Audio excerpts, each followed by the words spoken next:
Assalomu alaykum. Ismi jismiga mot bo'lgan onam.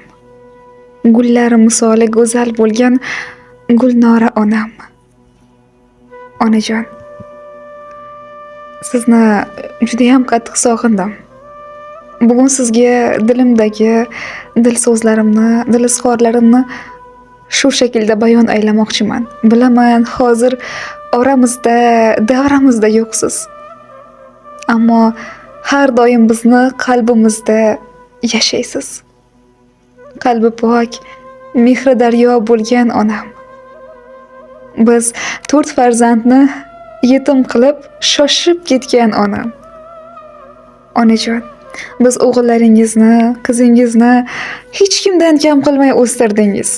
O'zingiz yemadingiz, o'zingiz kiymadingiz, faqatgina farzandim, oilam, bolam, chaqam deya yashagansiz.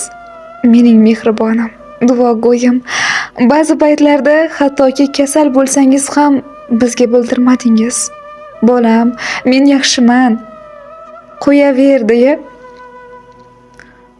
faqatgina bizni o'yladingiz. Onajon, boringizga shukr. Bilasizmi?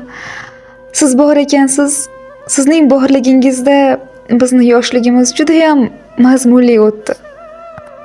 Sizni duolaringiz sababli hozir mana barchamiz o'z yutuqlarimizga erishganmiz.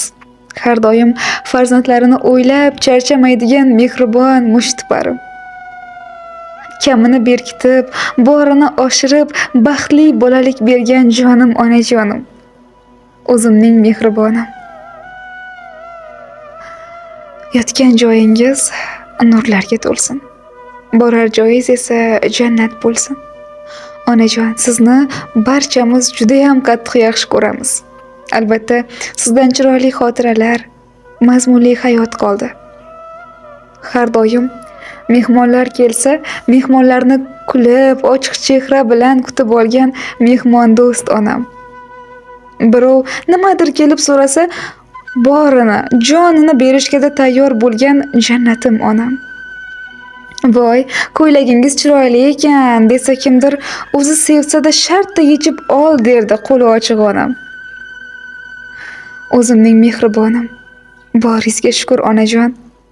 Hozir oldimizda, davramizda yo'qligingizni o'ylasam, yuraklarim ezilib ketadi. Lekin menga birgina tasalli. Siz hozir